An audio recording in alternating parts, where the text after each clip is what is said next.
So hello everyone, welcome to this another video of Scale Up India. In this video we are going to discuss about DateTime API. Now before we talk about what's a DateTime API, let's try to understand why do we need a DateTime API and what used to be the things in Java before this DateTime API arrived in Java 8. So for this we need to go a deep into the history, and it's not going to be very deep but with just two demos of the history. So first let's start with the date class. So this date class was introduced in Java in 1.0, the very first version of Java, and it was a part of java.util package. So pretty easy to remember. We know that most of the utility things like collections, streams and other things are a part of java.util package, and hence this was also a part. But the problem arose when there was one more date class in Java, and that was a part of java.sql. Now as a new learner, when I wished to use a date, it was a little confusing for me. Shall I go for java.utildate or shall I go for java.sqldate? Because sometimes people needs to work with the database also, and then they used to think that okay, with the database java.sql is going to work, but that was not the case. Now the second problem was that here the years used to start from 1900. So this was a by default offsets in the year. So let's say if you want to give the year as 2023, then you just need to give 123. Or the another option is you can give 2023, but you need to subtract 1900 from this. So many times developer used to miss this and they used to land up in a different kind of a issue. Another problem was with the month also. So here the months used to start from 0, which means that December is going to be your 11th month of the year, not 12th. Now you may say that okay, this is a little fine because in Java most of the things like list or the arrays, they also start from 0. But yeah, it was a little bit problematic. Now the another problem was that although the name of the class was date, but from this I used to get both of the things, the date as well as time. So sometimes I just need to work with the date. So I need to find out some more methods in order to abstract the date part out of this whole date and time stuff. Now the fourth and one of the biggest problem was that whenever we used to work with the dates, generally we identify that okay, what is the difference between two dates. Let's say there was something like a date of birth and today's date, and you want to identify the age of a person. So in those scenarios also, it didn't used to be a simple thing. We need to go for a huge complex calculation, which I will show you in the code also. So this was the fourth problem. Now the fifth problem was that nowadays you see that we live and we use the applications in different time zones. So in such a scenario, this date didn't used to contain any zone information. So that's why this also used to become a little bit difficult for the bigger applications which used to be used by people of different time zones. And one more problem was that whenever we wish to map the same thing with the database, and for the database we will be using, let's say, Hibernate here. Now in Hibernate we can't use date as it is.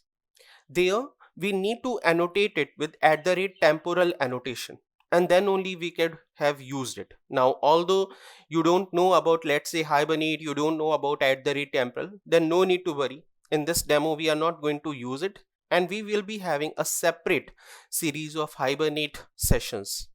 So these were the few problems with the date class. Now let's try to identify the same with the help of a small code also. So let's move on to our IDE. So here we are in our IDE, and let's move on to demo 1. So this is src folder and com.scaleupindia package, and this is our demo 1 class. Now let's see what do they ask here. So the task is to create an instance of date and save in current date variable. So let's try. So generally how do we use any object? So we just say new and then we let's say date, because I want to use date here. So I will be going something like this, and I'll say a semicolon but outside the brackets, and let's import the same Ctrl+Shift+O. And now you see the problem arises to me also. Shall I go for java.sql or shall I go for java.util? Now by mistake if I will go for java.sql, then some other things will happen. but we know, so let's go to java.util only and say finish. So this is done, and now as they say, we need to save it in current date variable. So here I will say date, and then I will save it here and say equals to symbol. So this is it. Now the next task is to print this thing. So let's say sysout, and in the brackets, first of all, let's give something so that it looks nice, and let's say current date, and then let's try to print the same by this. Now let's see what does it prints, and as I told you, this is going to print both date and time, but let's see. So I'll just execute this by a Java application, and as you can see, it is giving me all these things. So it's saying that today is a Saturday, it's the June, then this is 10th, and the time is 8:27:40, so it's early morning for some of you. This is IST time zone, and this is 2023. So all these informations it is providing to us. So this is the case here. Now if I just want to get a date part out of this, then I need to make usage of some getter methods, but the problem is that directly printing it doesn't provides me the date. It provides me so much information, which is sometimes like overburdened. Now let's try to format this same thing in this particular format, that first we want year, then month, and then date, and let's see how we can do the same. So for this, what I'll do is I can just write it out here itself. So in order to get the date part, so let's call it like current date and say dot get, and here we have something like get date. So this is the one, and let's see what it is going to return me. So this, let's say, returns me an int, so let's say date. So there we go. So this is date. Now you see that there is a particular line over this, so this means that it's a deprecated one. So this simply means that nowadays we are not going to use this date class as it is, and hence the method is deprecated, but we are just doing it for the demo purpose, hence there is no issue. Now this doesn't mean it's an error. It's just a warning that you should not use this, since there may be many more new things. Now let's go for a few more other things also and say current date dot get month. So this is again an integer, and now let's save it to the int field by saying month. And now let's go for the year part also, which I need. So I will say current date dot get year here, and where is the year? Okay, there it goes. So we have year also with us, and let's say the output is again an int.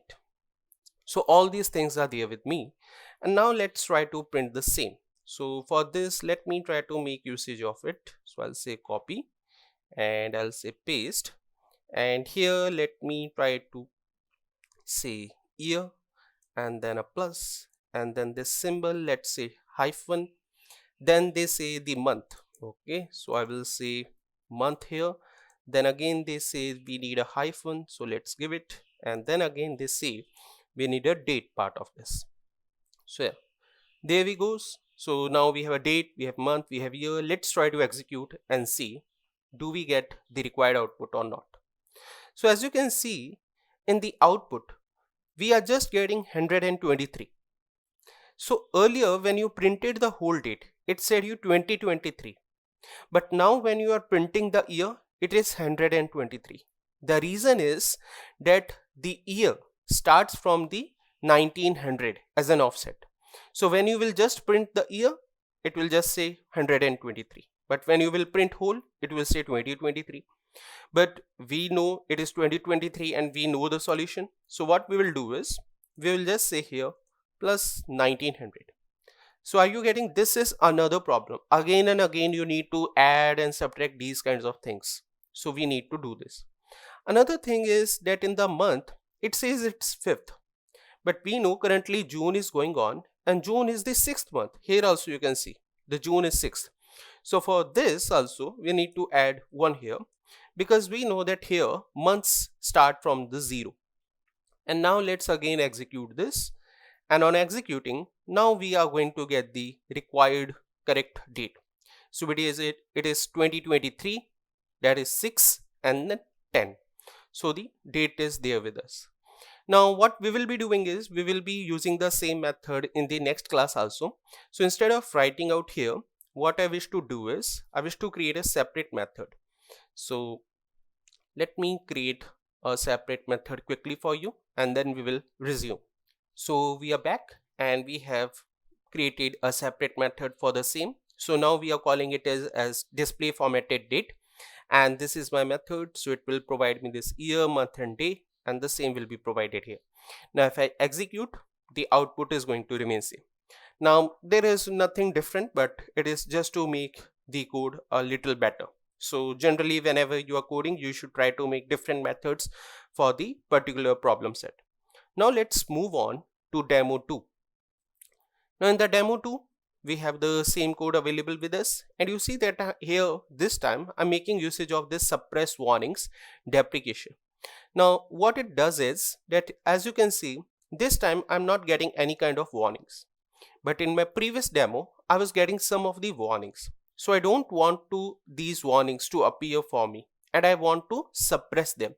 So for that purpose I can make usage of this one, that is suppress warnings, and within that I can say deprecation, which means that any of the deprecated warnings only will get suppressed like this.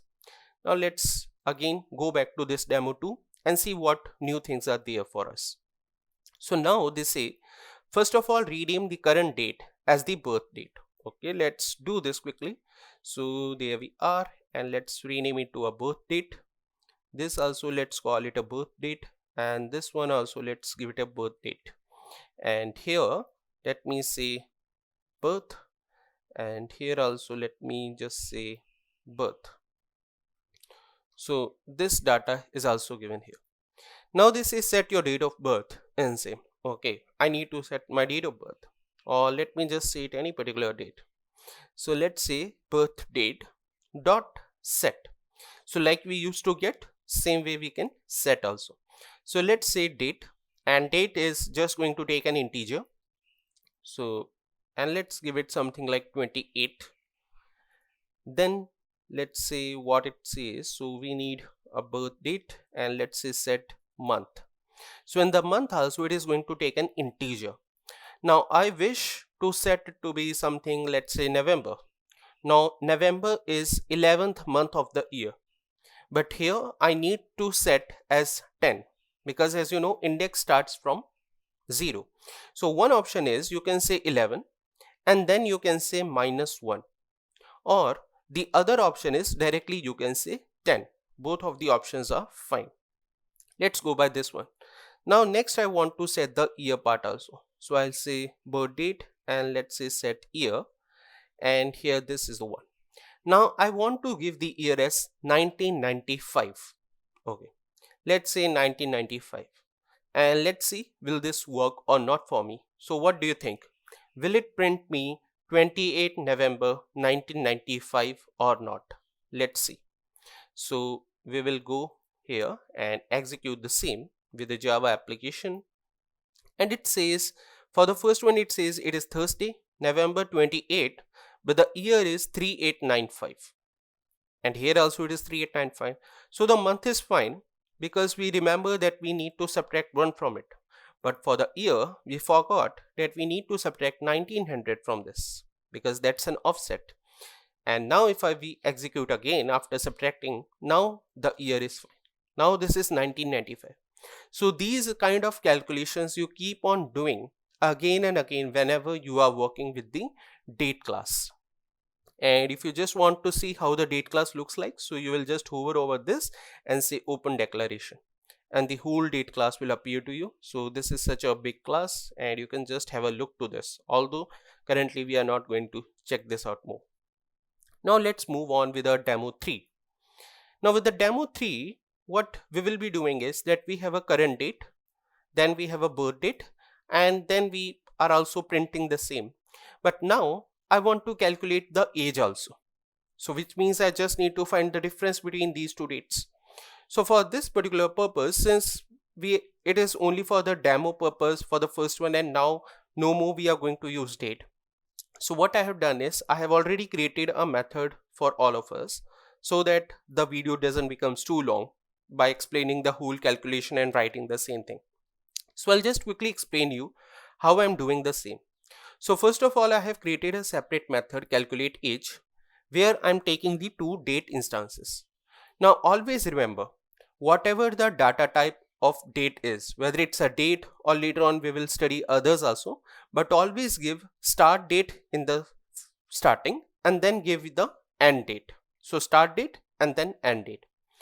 Now first of all we need to find the time difference in milliseconds. For this we will say get time. So this is going to provide you the time in milliseconds here since 1979, something like this. So this will give me the end date in the milliseconds, and this will give me start date in milliseconds, and I will get a time difference but in terms of milliseconds. Now the only job left for me is I need to convert these milliseconds to years, months and days. So for this, first of all, I will identify that how many milliseconds are there in 1 year. So we know that 1 year is going to have 365 days, and more accurately it is 0.25 days also. Then every day is going to have 24 hours, every hour going to have 60 minutes, every minute is going to have 60 seconds, every second is going to have 1000 milliseconds. So this way we will identify the total number of milliseconds in a year. Next, we are going to divide the time difference with the milliseconds per year, and we will get the value in years. After this, what we will be doing is that this time difference we will get a modulus. So we want to identify that what is the remainder left. So this is the quotient and the remainder. So after dividing, the remainder is this remaining time. So these many milliseconds are yet left which were not completely 1 year. Now for this, what I'll do is that I will identify how many milliseconds are there in 1 month. So I will say 30, and I need to want every values in the long. So either you can just convert it to long, or you can directly say L in the starting to make it a long. So 30 days into 24 hours into 60 minutes, 60 seconds, and then again 1000 milliseconds. So these are the milliseconds in 1 month. So with the remaining time, I will divide it with milliseconds per month, get the number of months, and then again I will see how many more milliseconds are left. So I will just say modulus assignment here itself to get the remaining time. So this didn't completed for 1 month also. Now I will identify how many milliseconds are in a day. So 24 into 60 into 60 into 1000, and these are milliseconds in a day, and again I will give a division here. Still there may be more few milliseconds left even after this division, which can be come out to be something like hours, then minutes, and then seconds, but we don't want to go in that much deeper details here. So this was a calculation just in order to identify the difference between 2 days in terms of years, months and days. And although there can be few mistakes also here for plus minus 1 day, because we are taking some of these things like 30L, there may be 31 days, 30 days, 28, so that way. But that's not an issue. Let's try to identify the difference. So I'll just execute the code with the Java application. Let's say okay, and here we are. So this is the current date, that is 10th of June 2023. This is our given date, that is 28th of November 1995, and the difference comes out to be 27 years, 6 months and 14 days. Now let's verify the same with the help of Google also, whether this difference is right or not. So in order to verify whether our calculation was right or wrong, I have moved on to this particular website. You can go to any other website also. Here I have given the start date as 28 November 1995, the same date which we were using, and the end date is today's date. And then I am saying calculate duration, and on this it is going to tell me that the difference is 27 years, 6 months and 13 days, and this is excluding the end date. So if I say that include the end date also, Let's see what it gives me. So this gives me something, again the similar answer, that is 27 years, 6 months and 14 days. So this means that our calculation was right. Let's come back to our IDE. So as you saw, this was our calculation, but in order to do this kind of calculations, we need to do a lot more complex mathematics, which generally we don't want to do. And that these are one of the reasons that nowadays we don't use this date class anymore. There are a few more other things also with this date, but we are not going to discuss in that much detail. Now let's move back to our PPT and check out with the next part. So after date, our next class is calendar here. Now in the calendar, this was introduced in Java 1.1, which you can say is the second version of Java, or you can also say it's just a subversion of Java. So this was Java 1.1. And again, this calendar was the part of java.util package. Now here, the problem of year was resolved. Now you don't need to do a calculation of subtracting 1900 from the year. But with the month, the problem was still there. Still, you need to remember that December is going to be 11th and not 12th month of the year, because months again start from 0. But now we can say that, okay, this is better, because again we remember that in the list, in arrays, we always start index from 0. So here also we can make it a habit. Now the next problem was that here also we will get a lot more information whenever we will try to print the instance. So earlier you saw that with the date, whenever we used to print a date, we just used to get the date part as well as the time part. The day also was there. But the moment you are going to print a calendar instance, you will get too many extra things. And this we will see when we are going to print the same. The next problem was that here also the point of calculating the difference between two calendar instances is going to be again difficult. Or you can say the complexity level was almost the same, which we did the same with the date instance also. And again, one of the last problems here is that again whenever you wish to map the same thing with the database, so this was still difficult. Again you need to make usage of @temporal annotation. So this wasn't again that easy. Let's try to find the same thing with the help of our code also. So here we are with our demo 2, and let's move on to this src folder, com.scaleup.india package, and this is demo 1. Now this time they say create an instance of calendar and save in current date variable. So let's see. So let's try to go by the same way. We'll say new of calendar and something like this, and let's say Ctrl+Shift+O here. So this is coming from java.util. So this time the problem of importing got resolved. So now there is no confusion that whether it is coming from util or SQL. But the thing is, this is still not going to work, because they say that you cannot directly instantiate this calendar. So if I will hover over this and say open declaration, so this is your calendar class and it's an abstract class. Now since this is an abstract class, you cannot directly instantiate this particular thing, and in order to instantiate we need to go for some other method. Let's see what can be done. So here we see there is something like getInstance. So we need to make usage of this method here. So let's try to do the same. So we will say calendar, and since that is just a static method, we can say dot get instance. So this is the way to get the current date. And now let's quickly print the same. So first of all, we will just save it here to current date, something like this, and then let's try to print it. So we will say sys out, and here we will say current date. So I have done some spelling mistake. So yeah, this is fine. So this is current date here for us, and now let's say current date. So this is the one. So we got the current date. Now let's try to print it.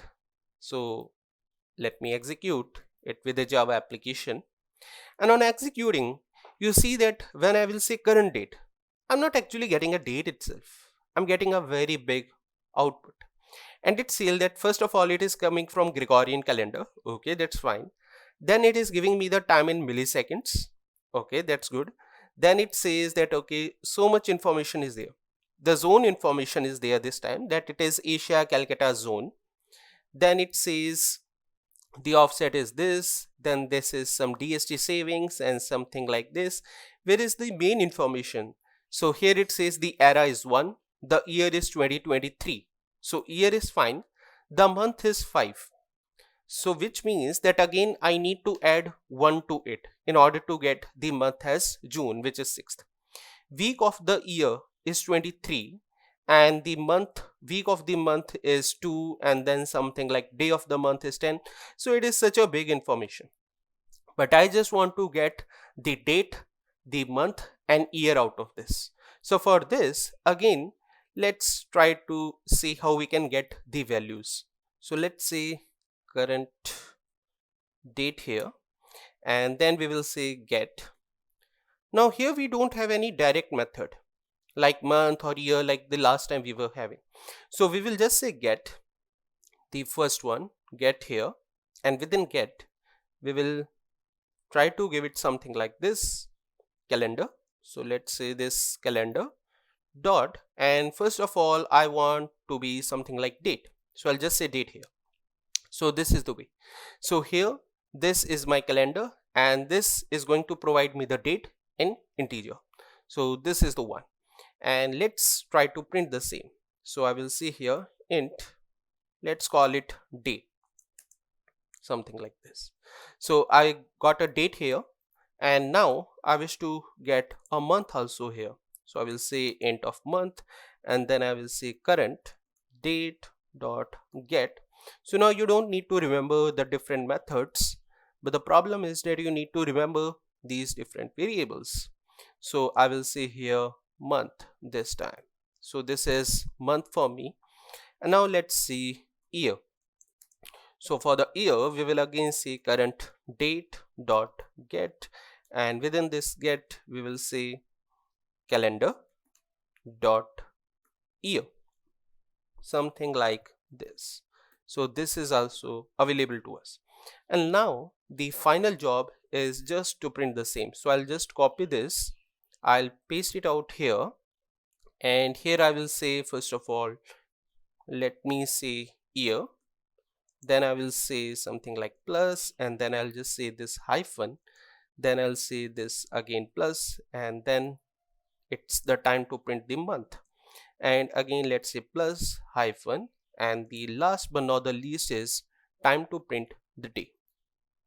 So let's try to execute and see whether we will get a right or a wrong answer.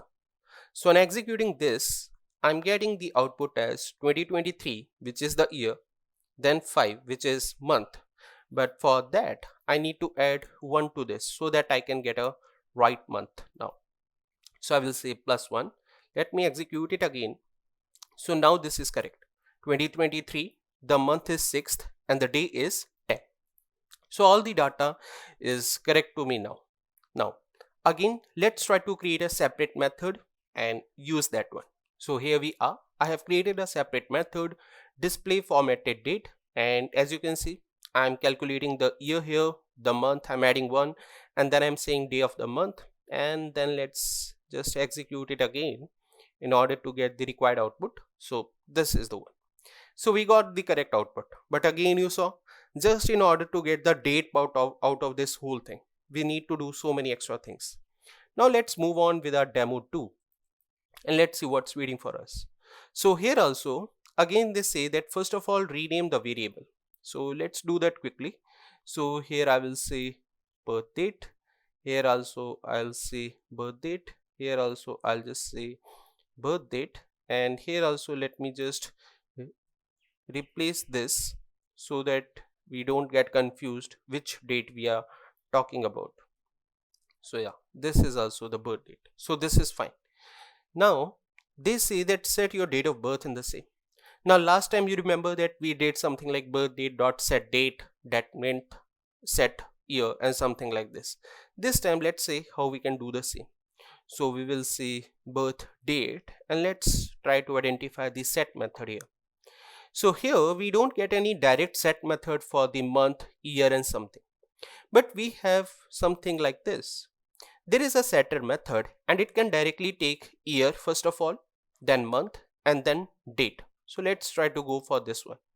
So first we will say the year is 1995, which we decided, and then the month is, let's say, 11th because we want to go for November, and then here let's say 28, something like this.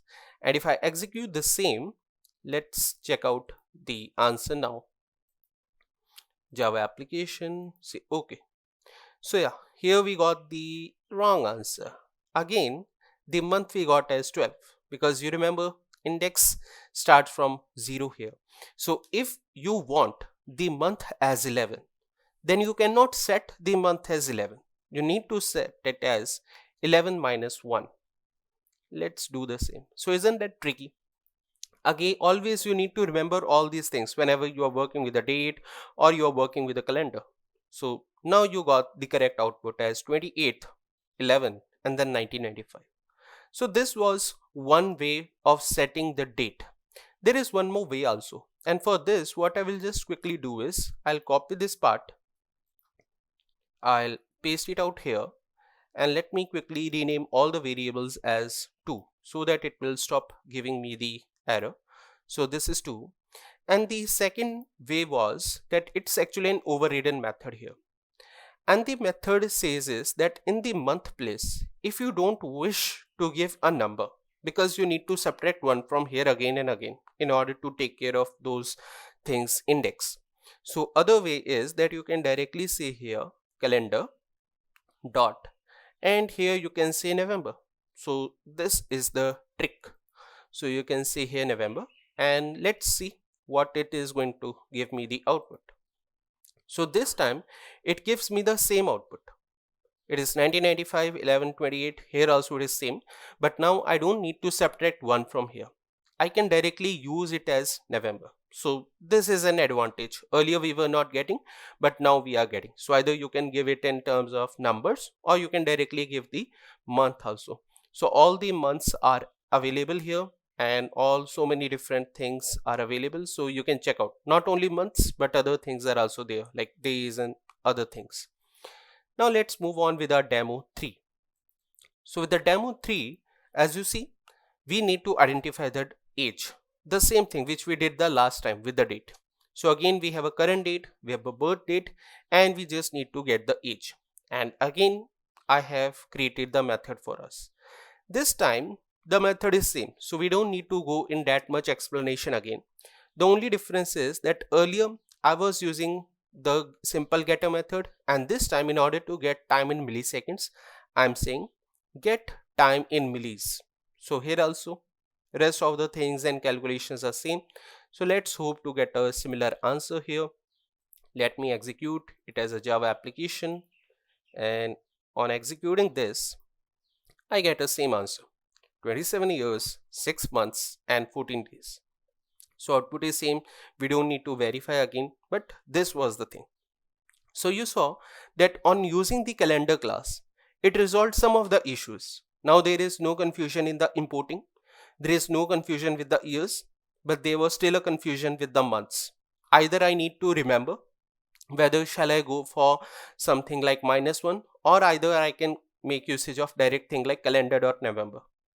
Other issues are that it doesn't used to provide me the date directly. It used to give me the whole big thing, and then I need to abstract the date part out of this. And the biggest problem was in order to identify the age or any kind of duration here. So all those things are still not easy. So now let's talk about what's a DateTime API. So this DateTime API was introduced in Java 8, and it's a part of Java.time package. So now you can see the very first advantage is that now they are not going to make usage of java.util or any other package. So it is very much simple. They are saying it's a part of DateTime, so it is java.time package. Another thing is that now we don't have any kind of confusion between the year and the month start points. So if you want to set the year as 2023, you can directly say 2023. If you want to set the month as 10 or 11, you can directly give that number. You don't need to start it from 0 or any other thing. Another issue which was resolved is that here we have multiple classes. for different things. So let's say if you just want the date part, you can go for local date. If you just want time, you can go for local date, local time. If you say I want both, you can go for local date and time class also. So multiple classes are there, hence we are getting separation of concern here. You can use the class whatever the functionality you want. Another thing is with the zonal information. So like the last time we were in the calendar, you saw that we were getting the zone information also there itself. But what if you don't want to use? So if you don't want to use, you can go for the local date, local time. If you want the zone information, you can go for zone date time or offset date time. So separate classes for there. Another big problem was with the differences of two dates. But here that problem is also resolved. Now you don't need to go for a very complex mathematics here, and some separate classes are available using which you can directly identify the difference between two instances of date or time also. One more issue was resolved, that is the mapping with the database. So earlier whenever you used to map the date or calendar with the database, you need to use an explicit @temporal annotation. But now it's not the case. You want to map local date, map as it is. You want to map local time, map as it is. You want to map the zone information, map as it is. No separate annotation is required. So which means the code is going to be much more easier and simpler to understand also. Now let's see the same with the help of our code also. So here we are with our demo 3, and this time we are going to have multiple demos, not a single one. So let's go for this demo 1 here. Now first they say that create an instance of local date and save in current date. Okay, that's not an issue. So I'll just copy this and I'll paste it out here, and I want to get today's date. So let me try to write here like new of local date and see whether this is going to work or not. So the answer is this is not going to work. Let me try to import first. So Control Shift O. So now you can see it is coming from java.time package. So this is one of the enhancement. Now util is not there. So this is there, but it is still not working. Let's try to go there. So I will hover over this and say open declaration. So this is my local date class, and you can see it is since Java 8 only. So earlier this class wasn't there, and there are so many things available with this, but what currently we want is we want to see current date. For this they provide me a method like now, and this now is a static method, so we can make usage of it. So I will just remove all these extra things and I will say local date dot now, and that's simple. So this is the one. So you can't say new of local date, you can't say local date dot get instance, you just need to say local date dot now, and this is easier to understand also. I mean, you want current date, so now. So this is the one. Now let's save it out. So we'll say local date and let's save it in current date variable like this. So this is the thing. So yeah, we have saved it, and now let's print out this. So we will say sysout. Okay, I made a mistake, sysout, not the other one. So we will say current and let's say date here, something like this, and let's go for current date this way, and let's see what it is going to print me. So on executing this, it gives me the output like this. I mean, direct simple 2023-06, which is the current month, and then the date. No need of formatting, no need of anything else. Earlier also you see I was trying to get date format in this thing, in this particular format. Why this particular format only? Because it's a standard international format. So I wanted it to be in this format, and now I'm by default getting in something like this. So now I don't need to create any separate method in order to first get the date, then month, and then year, and then format in a particular way. I can directly by default can get my current date in this particular format, and that's too easy. So this is just the very first advantage among many other advantages. Let's go for the second demo and see what's there. So now they say that rename the current date to birth date. So let's do that part also quickly. So we will just say birth date here, we will say birth date, and here also let's call it a birth date. So this is one. Now this is set your date of birth and say. So how we are going to set here? So with date you saw we were having different setter methods. With calendar you saw we were having a single setter method. Let's see how to set a date here. So if you want to set a date, you don't want the current date, so no need of now here. So let's remove this and try to see what different methods we have. So we can make usage of off method here, which is again a static method. Now with the off also there are two parts, and let's go for the first one. Here first we need to give year, then month, and then day of the month. So let's go for it. So we will say this off, and first one, the year is 2020. Okay, I want to set the birth date, so that is 1995. The month I want as 11, let's say, and the date is 28. So yeah, this is the one. And on executing this, let me see what I will be getting. So I'm getting the correct output, 1995, 11 and 28. So it seems that now there is no difficulty. I don't need to do any extra things of formatting or anything else. I mean, the things are going to be that simple. I can just set the thing as it is. But you just saw there was one more off method. Let's try to work with that too. So I will copy this. I'll just paste it out here and rename it to as birth date 2, something like this. And let's see what the other method was. The other method was that you can directly provide the month also here. So instead of the number, you can provide month. So let's say month, and this month is also coming from java.time. So this is your month, and if we go there, so let's see what it is. So this month is basically an enum which will provide you all these months. So you can directly make usage of these months here. So we wish to say here month dot, and I wish to say here November. So I'll just say like this. So this is month.November, and on executing this, the output is going to remain same. So in the output, you won't get something like November. In output, it is going to be 11 only. So that we will see later on, actually in our last demo, that how we can get something like November, or if we want to be in a different format, the printing, then how. But currently, it is always going to save it in this particular format only. First year, then month, and then date. Now let's move on with our demo number 3 here. So in the demo 3, the next thing is that currently we are not going to talk about age here. So that we will talk about later on. So don't feel that this time we are going to do any kind of cheating, that earlier we were directly calculating the age, but this time not. So that we will do, but actually in our 8th demo, not now. So you need to wait a little bit. And before these, there are many more other things.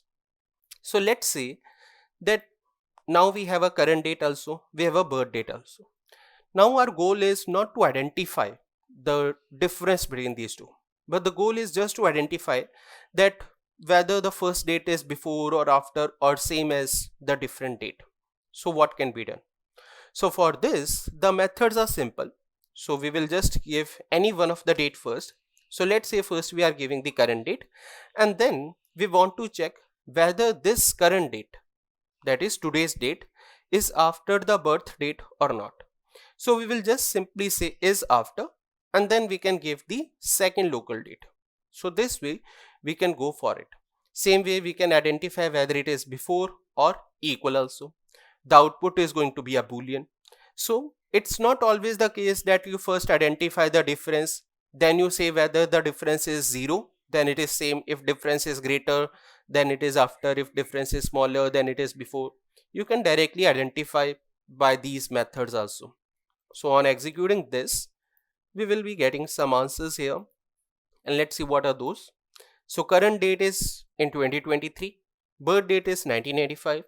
So when I check that is current date after birth date, so it says the answer is true. Yes, it is after. If I say whether it is before, answer is false. If I say is it equal, answer is again false. So this way you can compare two dates just in the terms of boolean. So again, this is simple. Now let's see the demo 4 here. So with the demo 4, they say that okay, now we just want to add some years. So many times it's not a case that you want to set a particular date. You just want to identify that what is going to be the date after 10 days, or after 1 month what is going to be the date, or after 3 years what is going to be the date. So those kinds of things. Or sometimes you want to subtract also. So for adding, you can just say here plus. So you can say plus years, plus months, plus weeks. So weeks also you can add here. You can even say here plus days. So all these methods are available. Let's see whether do we have any other methods. So years is there, weeks, months and days. There are few more, but as of now let's talk about these only. Later on there are other things you can just explore on your own. We are just going to study a basic part. So here we are adding and these, and let's see what is going to be the output on adding these things. So if I execute, so you will see that when I add 10 years, so the year part has been incremented. If I add months, then it doesn't mean it is going to give me the output as 16th month. It will add 10 months, but it won't give 16. It will convert the year part and then the month. So that it will do. Then I can just add the weeks and then it will give me some output like this. And I can simply add the days also, and I can make it to be as 20. So this is also fine here. So this we saw. Now what if we want to subtract? So for subtract, we can just simply say minus here. So I will just go for a single now and execute and see whether this is going to work. So currently it is 2023. So this should give me 2013. So let's see. So when I say this, so yeah, it is giving me 2013. So with this method of plus only, you can move ahead also and you can move behind also. So that was a case. But when you have a method, then why to do something like this? So in the demo 5, there is method for minus years, minus months, minus weeks and minus days also. You can just give on the number, and on executing these, you can get the required date. So you can do all these things very easily. So you can subtract years, months, it will give you in something 2022, weeks also you can do, and few more other things with days. So all these things can be done here. So you just saw that we worked with LocalDate. The making usage of LocalDate was so easy, we just need to say now. Then we saw that okay, how we can set a particular date. We can either give the month in numbers or we can give the month in as the name itself. Then we saw that how we can check which one is before, which is after, whether they are equal or not. We also saw how to add the days, years, months and how to subtract them also. Yep. Now let's see the same thing with the time also. So what if we don't want to work with the dates? We want to work just with the time. Then what? So let's move on to our demo 4. So in the demo 4, we are going to do the same thing but with the time. So here we have something like local time, and this time let's try to be a little bit more fast. So we'll go for local time. Most of the things are same here. So we will again say now, and then we will say Control Shift O. So again it is coming from java.time, and this will give me the current time. So I will just save it like this, local, and then I will say current time here, something like this. And then if I wish to print, so I will say sysout, and this time I will say here current time, something here, and then we'll say current time. So this is the one. Let's see what it is going to give me the output. Currently it is 9:21 AM. So on executing this time, if I say Java application, it will give me time as 9:21 then 18. So hours is 9, minutes is 21 and seconds is 18, and these are the milliseconds. So you will be getting milliseconds also by default. Now you will say what about AM and PM? So the thing is that whenever you ask it for the time, it gives you the time in the 24 hours format. So if it is PM, it will directly give you as 21. So there is no need of AM and PM explicitly because it's a 24-hour format. If you want to say what if we want to get in 12-hour format, then you need to wait for demo number 9. Not directly it is going to be available. Now let's see how we can set a particular time also. So here they say, okay, give it for the birth time. So we will say here birth time. Here also let's say birth time, and here it could have been any other time, but I just wanted to make it similar with the birth date, so I called it as birth time. And for this, again, we know we need to have something like off, so we will say off here. And here there are 3 methods available with us. So let's go for this first one, and they say that you can just set hours and minutes. So we'll just give it like this, and let's give it something bigger. So let's say 14 here, and here let's say something like 10. So this 14 and 10. Now because I said you it will always work in 24-hour format. So if you will give 14, then only it will consider it in that way. So on executing this, otherwise it will be like AM only. So if you say 1410, it will just give you the output as 1410. Now what if by mistake you give here some number like 28? Now what do you think what will happen? Will it give 2810? Let's check out. Is it that dumb? So the answer is no. It will just say you invalid value for hour of the day. The valid values can be between 0 and 23 because it's a 24-hour format.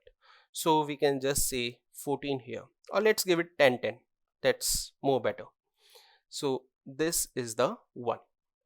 Now let's copy this and try to make usage of another method also, which we just saw, the overloaded one. So the second method was that we can even give the seconds here. So for the seconds also, let's give is 10, and again let's execute, and this time you see not only the hours but the seconds also it is giving. So earlier it was only hours and minutes, but now it is hours, minutes and seconds. So if you will set that time, it will give. Otherwise by default it will consider as 0 only. That's the default thing. Now let's move on with the next one, and this one let's call it as 3, and here let's say off, and the next and the third one is that nanoseconds. So we can give this one also, and here in the nanoseconds also again let's say 10. So this is the one, and on executing this demo 2 again, so this time we will be getting an output like this. So this is nanoseconds. So I guess earlier I made a mistake here when I was going for this demo 1, and I said you it is milliseconds, but it is actually a nanosecond part. So just pardon me for that. So this is your output. Again, there is nothing like AM PM because it's a 24-hour format. Let's move on with our demo 3, and you know it's going to be something similar which we saw earlier. So again this time let's see if we want to identify whether out of 2 timings the current time is after or before. So how you can check? So again the things are simple. You can just say is after, is before. Now this time you see I'm not making usage of is equal because that's not available here. Only these 2 methods are available. You can either check after or before. So the equal thing isn't there. So let's execute and check it out. So here they give you the outputs. So the current time is 9. It is something like 9:25 AM, and the birth time which you are giving is 10:10 AM. So if you will say is the current time after, answer is false. Is the current time before? Answer is true. Yeah, so that can be the one. Now you can just tell me in the comment section that what can be the reason that they are not going to consider is equal here. So just try to identify that on your own. You also need to do a little bit practice. I mean, I'm already making so many demos for you, and you just need to just hit the like button. You just need to share it with others, and please subscribe also, and try to identify these few more extra things. Everything can't be taught in these demos. So with the next one, again we have some methods like we can add hours, we can add minutes, seconds, and the nanoseconds also. So all these things we can add here. We don't need to go in much details of this. This is that simple. So on adding this, we will be getting the same kind of output. So if I will just say add 10 hours, so it will give me something like 7:26 p.m. so that on 10 hours. If I say minutes, so it will say 9:36 a.m. If I will say seconds, so this is the one, and accordingly this is going to work. And same way we have methods for the subtraction also. By minus hours, minutes, seconds and nanoseconds, you can just easily identify which all methods and what all things are there. So many things are available, and as you know, this is not possible to learn all of them. So I'm just highlighting only the important things here, not all of them. So this was the one, and let me just execute it for the sake of knowledge. So you can see that when I subtract, it gives me something like 11:27 p.m., the last day when I subtract hours, and similarly for the others also. Now let's move on with our next demo. So in our next demo number 5, let's see what do we have. So first of all, we have again demo 1, and this time they say that you need to create an instance of local date time. So till now you saw that we were just working with the date or time. But what if I want both of them at the same time? I don't need to make two instances. I can just work with the single instance by saying local date time. So I will say now and something like this. Again, this is coming from java.time, sorry. And let's save it to as current date, and let's make D capital, and let's say time. So even while you are working on a demo, please take care of all the naming conventions and other things. It's a good practice, because whatever you are going to practice, same you are going to code later on also. So let's check it out. So current date and time, something like this, and let's see. So here we see current date and time. Yeah, there we go. So on executing this, let's see what is going to be the output now.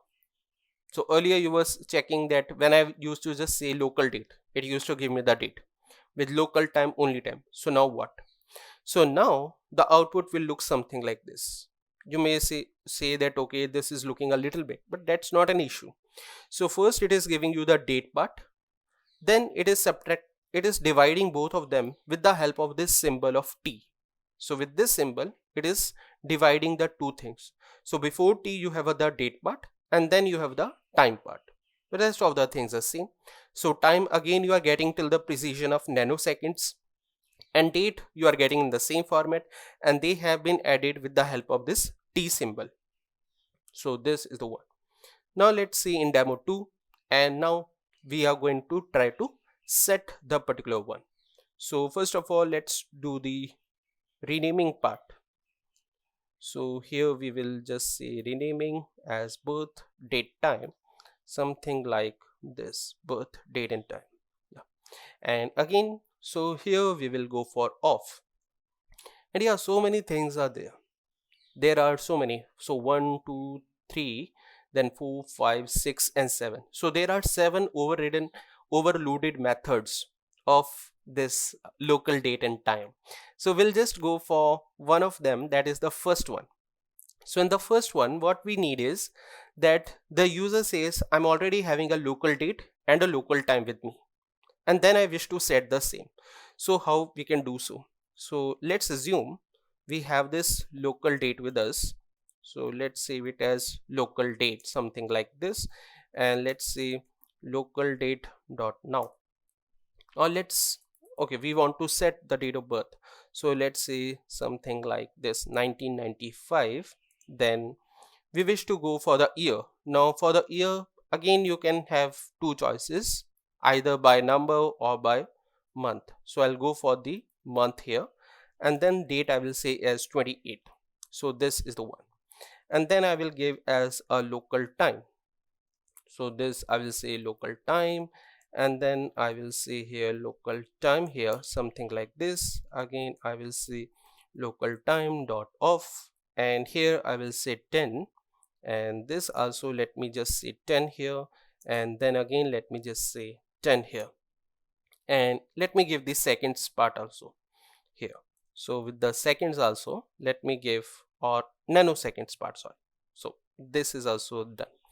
And what I can do is, first I can provide the local date, and then I can provide the local time also here. So both of the things are there with me. So yeah, this is the way. First you get a local date, then you get a local time, and then you create your local date time. And on executing this, we can get some output like this. So both the local date and local time are connected together in that same particular format. Now you will say that, okay, this will be a cheating. That, okay, what if I don't want to create a separate local date and local time? Directly I want to create a local date time. So for that also, as you saw, there are other methods available for us. So all these overloaded methods are there. You can directly set in all these way. Now if I will start writing all of them one by one, so it will take me time. So let me just pause it off for a moment and copy paste here. So here we are, and as you can see, now I have copy pasted all of them, and these are the other ways of doing the same thing. So if you have already a local date and local time with you, so that also you can use directly. If you say I don't have them, I want to work with it directly, and I just want to set hours and minutes, so you can make usage of this.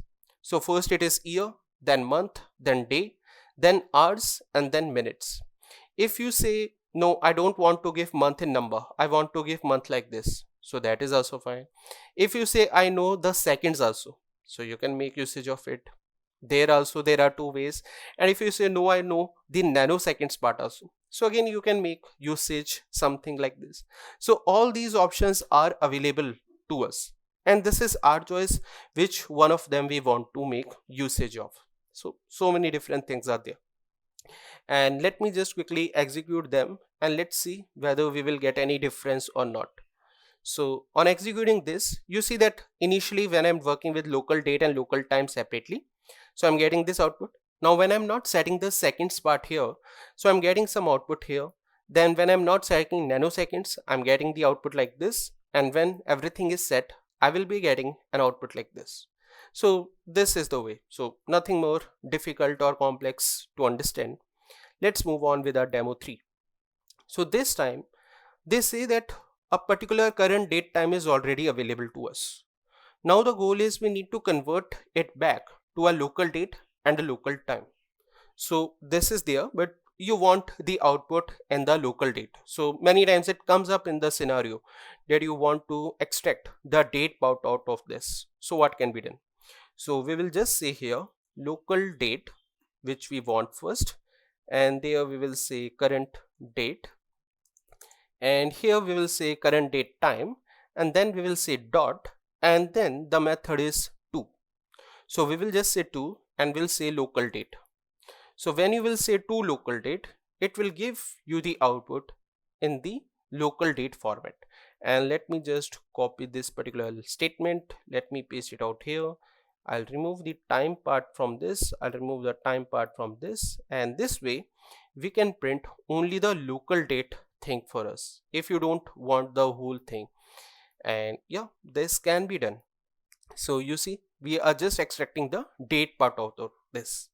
Same way, if you just wish to get the timings from this, so that also can be done very easily. So you can just paste it like this, and you can see here time.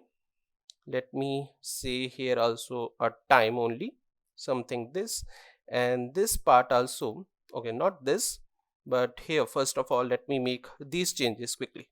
So this is also time, and let me make this also as a time. Let me say Control Shift O, and here this time I don't want to convert it to a local date, I want to convert it to local time. So this needs to be done, and on executing we can get both of them separate. So you can get a local date, you can get a local time out of your local date time.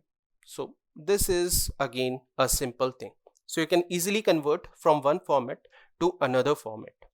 Now let's go for the next one. So with the fourth one, again with this local date and time, we can check out whether which one is before, after, or equal, and that can be done easily. So this can be done, so we won't spend much time. I'll just quickly execute this. So on executing, you see I can easily get whether the answer is true or false. So it's that simple, nothing more to explain here. let's move on to demo 5. So with the demo 5 also, you saw that with the local date, we were getting some plus methods like plus years, months, weeks and days. Then when we work with the time, we got hours, minutes, seconds and nanoseconds. So when we are working with both of them together in local date time, we can have all the methods available to us. And on executing them, we can get the required answers. So in the output, it is not going to be much difference when you will add years. So only the years will get incremented. When you will add hours, so only the hours part will get incremented. But with local date time, they can be used. Same, the minus part also can be used. So the only purpose of showing all of them to you is that all these methods are easy and you don't need to do any kind of complex logic or anything else with this local date time also. So directly with local date time, you can add and subtract years, you can compare to local date time instances very easy. So in the next part, let's see that how we can retain the zone or offset info. So till now you saw that we saw something about local date, local time, local date time, but we didn't discuss anything about zone or offset. So what if we want them? And the problem point is that why do we need all these things? So the point is that nowadays, whatever the applications which we are creating, they will be used in multiple parts of the world. And as you can see in this particular map, people are in different time zones also. So whatever the time zone which we are following in India, the same time zone is not being followed in US or any other country. They are following some different time zone. So sometimes in your code also you need to retain the information of time and zone. So how you can do so? Is it possible just with the help of local date time? The answer is no. For this we have two different ways. One is zone date and time and one is offset date and time. Let's see them one by one. So here we are with our demo number 6 and let's move ahead. So let's see what do we have in demo 1. So here first of all they say that you need to make usage of offset date time and save the value in current date time. So this offset date time is again one more class here. Let's see how we can use this. So we will say now as always, and yeah, this is the way we can get the output. Again, this is coming from java.time package, and in order to save this value, so let me just copy this thing again here, paste it out this and say current date and time. So copy and let's paste here and say this one. So this is your offset date time, and we can just print out this thing also, and let's see here offset current date and time.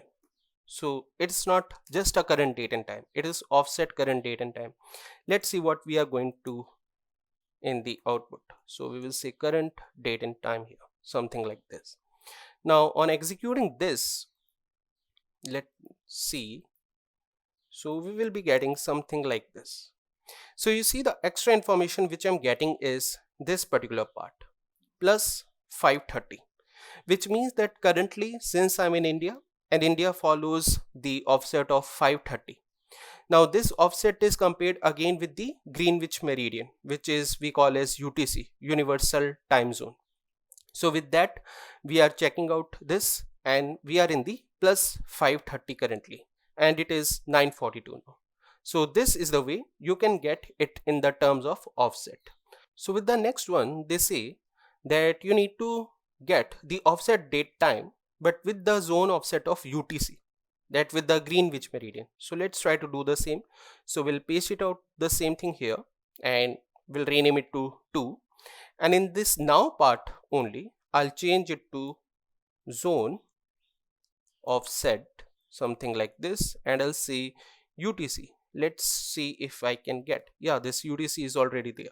So we'll say zone offset UTC, and now if I print the same, let's see whether there will be any difference in output or not. So you can see the current time in my zone is 9:44 AM, but when I will go for the UTC, they haven't added anything like plus or minus, they are just denoting it with the Z symbol, or you can call it as Z symbol, and here they are saying 4:14. So in the Greenwich meridian, in that UTC time zone, it is currently 4:14 AM. So this is the difference between these two when you are working with the zone offset or the offset date time. Now let's work with the next one. So now they say that to go for the zone offset, but the maximum value. So there must be some the other end, let's say in the completely eastern side or the completely western side, there must be some completely bigger value. So let's try to identify what can be that particular big value. So we'll again copy paste this, we'll say it as 3, and this time instead of UTC we will try to go for max. So this is max, and for the minimum also let's do parallelly. So here we will paste it out, and this time we will say 4, here we will say 4, and this we will call it as min. So we will see what is the current date time in my zone, what is in UTC, what is in the maximum, and what is the minimum. So out of them, one is on the eastern side, one is on the western side. We will be able to identify on executing it easily. So let's check it out. So on executing this, I will be getting the output as something like this one. So you see currently it is 5:30 time zone. The time is 9:45, but in the Greenwich it is 4:15, and the maximum value is plus 18, and then the time is 12:22:15.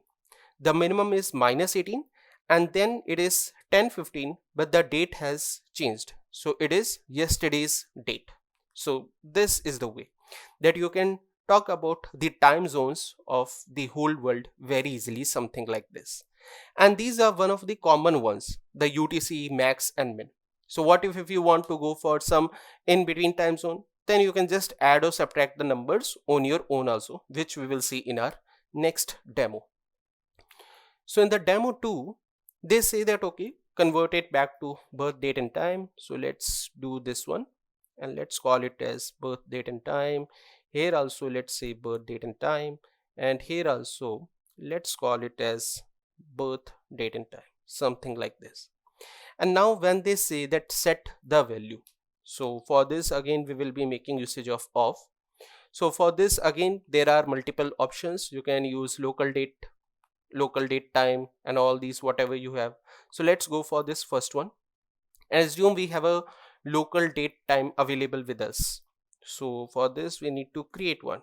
It's not assumption, so we will say local date and time something, and we will see here local date and time something like this, and let's say local date and time again something like this, and we will say off.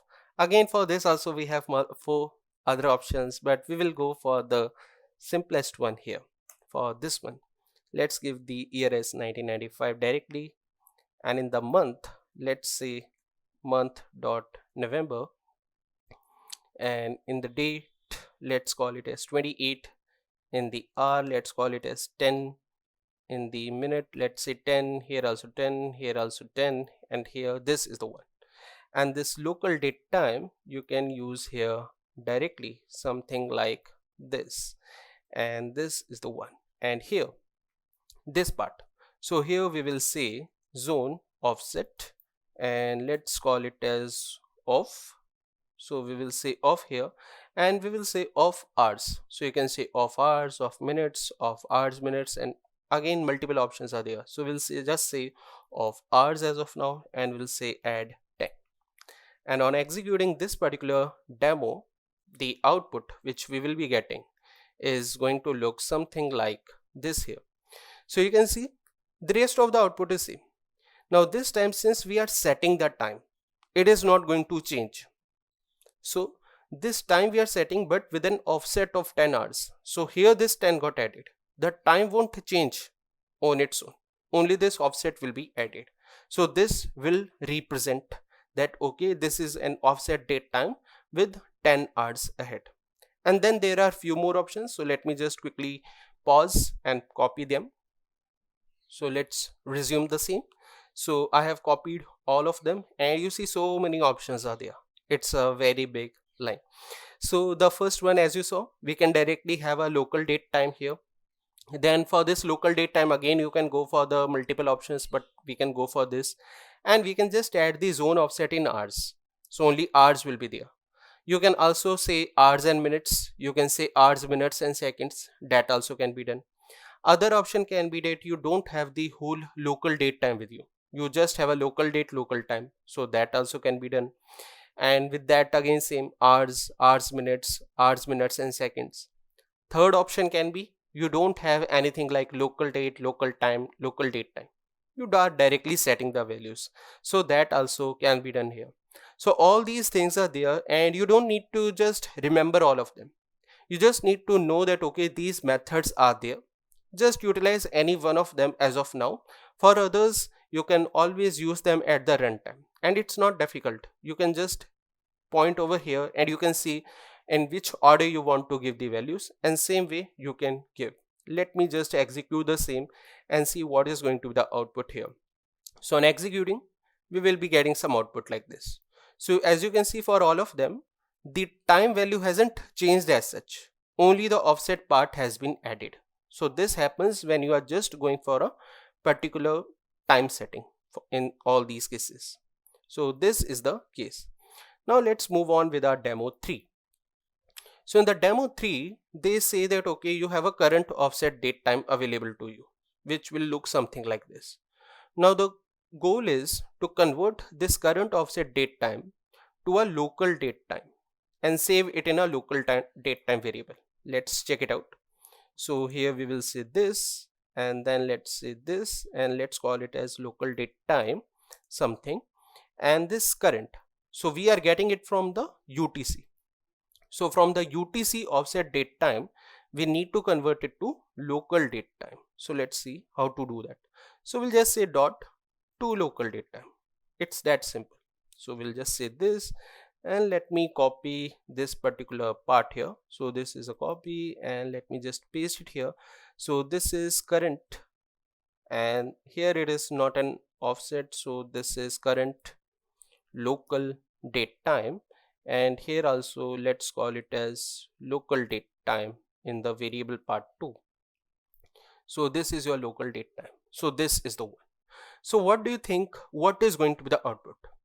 So initially we have the time with the offset of UTC, which means it will be something in like 4 hours or something for that Greenwich time. Now when I say to local date time, will it convert it to my zone, or will it convert to that zone only? Like will it remain in that same zone, or will it convert it to the IST zone? Let's check it out.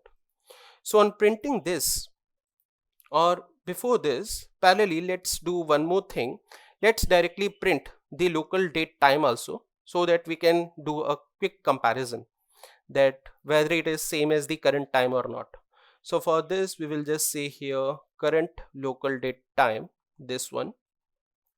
So here let me print this, let me print this here too, and this is current local date time, and let's call it as current offset date time, something like this we can call it as.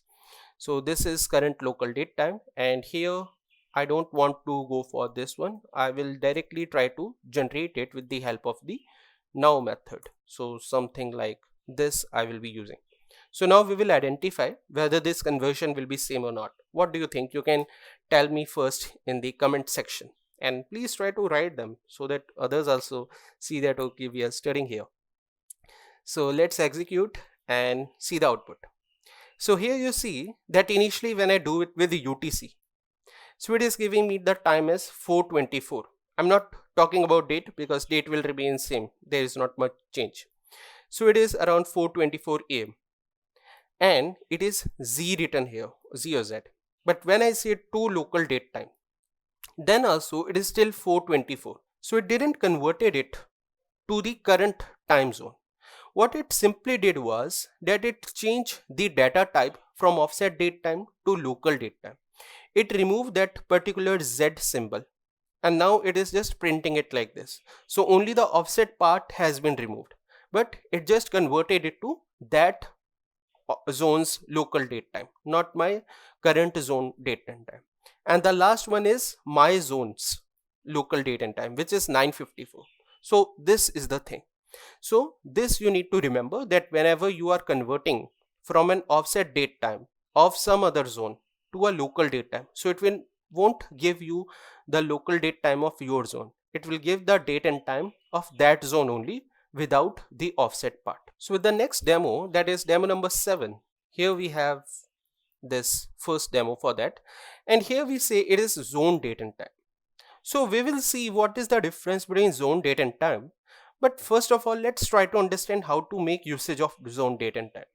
And later on, we will see how is it different from offset date and time in our this demo number 5 here. But as of now, let's directly use it.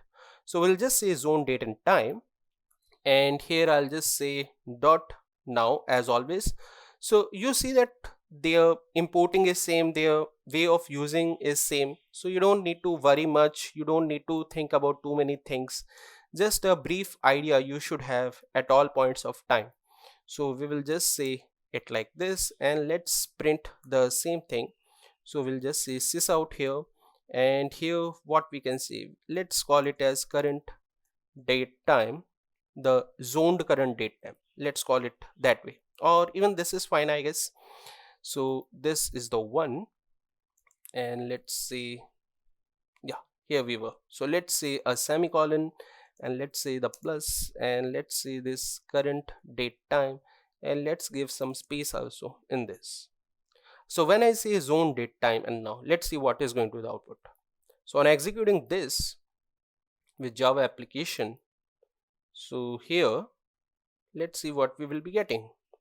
So here in this one, you see I'm not only getting plus 530, that is the offset, I'm also getting the zone information, that currently I'm in the which zone, because till now with offset I was only getting that okay, this is plus 530, the offset I'm getting, but now it is providing me the name of zone also, that is Asia Calcutta. So this is the zone which I am following, my system is following.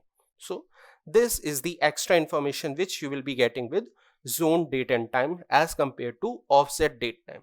So I hope you found the difference here, and this is just one difference. A major difference we will see in demo number 5. Now let's copy this and paste it here and see what they say. So first of all, they say rename it to 2, so let's do that same thing. And now they say that create an instance of zone date and time with zone ID as system. So now you need to go for the zone ID of system here. Let's see how to do that. So in now we will say zone ID dot, and do we have any system? Yeah, there is something like system default. So let's do this. So by saying system default, we will come to know which zone my system is following. So by default, I guess my system will also follow the same zone in which I am. But you know that we can always change it from the windows. So whenever we log into the windows for the first time, whenever we are setting our laptop, our PC, at that time we can say we are in which zone. So our system should follow that zone. So let's check it out. But this should give me the same answer. So there if you have changed, so it will change your first answer also. So whether you say now and then system default, it will always give you the same output. Now let's see the third one. So in the third one, it goes like this. So this is the thing, and they are asking me to rename it to 3. So yeah, I have done, and they say go to UTC now again. So how to go? So I will say zone ID, and then I will say off. So now you don't have any direct thing here. So you will say off, and within off in capital letters you will say UTC here. So this is the way to go for the UTC zone, and on executing this we will be having the output like this. So for UTC you will only get UTC. So with offset date time, if you remember, we were getting Z symbol only, and the time was changed. So time is changed now also, 4:29, and now we are getting the zone information as UTC, the same information we got. And remember that this value should be correct. You can't just randomly give any value and hope that you will be getting the answer. We will see how to get different values and different names of zone in our demo number 4 later on. Now let's move on to demo number 2. And I know what is waiting for there, that is birth date and time. So let me paste it out here, and let me paste it out here, and something like this, and let me say here birth, date and time, like this. So this is zone, date and time. And here also you know that I will be having some method like off, and with this off again I have so many options here. And instead of writing here first and then copying other things, let me be a little lazy here. Let me copy directly and then show you all different ways of setting a particular zone, date and time. So here we are, and I have copied all the different formats here. So one of the formats is that first you can give a local date time if you already have, and then zone ID you can give. In case you don't have, you can directly give a local date and local time here. If that is also not there, so direct values you can give. Then for this local date time also, as you know, different ways are there, and you can just check it out by this way, that which all different ways are there. So 3 ways were there, we checked out. This zone ID again you can change again and again. So you can, by default it will give you current zone when you will say system default. And if we try to print, let's see what it says. So on printing this, it will give me some output like this. So you see that in others also it is not changing this particular thing, that it is not changing your time is still same in all of them. So whether it is your this, or by setting the direct values or different date and time, this value will remain same. The only change it will do is it will add the zone value with it. So it will say this is not your local, but it is related with that zone. So I hope you are getting the point of time. So it is with that particular reference. Now let's move on with our demo 3 here. Now in the demo 3, again they say that okay, this is a current zone, date and time is given, and the goal is to find the local date and time. So maybe you are hearing a voice of a hummingbird parallelly, but that's not any issue. This is also the part of nature. So yeah, here we get something like this, and let's get the value from this. So do this and say dot, and here we want to say something like dot 2. Okay, why we are not getting current, offset, date and time? Okay, the reason is that I went for the wrong name. So here also this was the wrong, and the current name is something like this. So yeah, some mistakes. So to local date and time, so this can be done here easily. And let me copy this, let me paste it out here, and this is current zone, date and time, but it is current local, or you can say zoned local. Let's call it as zoned local. And here let's say local date and time. So this way we will be calling it out. But again, we are converting from that zone to local date time. So will it convert it to my zone or not? Let's see. And before that, let's get this third one also here, which is, it says that okay, directly take it from your zone itself. So let's do the same, and we will be getting here local date time dot now here, something like this, and here it is current local date time. So we will copy this out and we will paste it out here too, and this time we will remove the term zoned from this.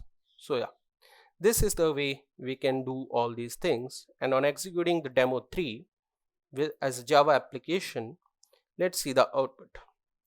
So in the output you see, for the first one we are getting 434, which is the UTC time.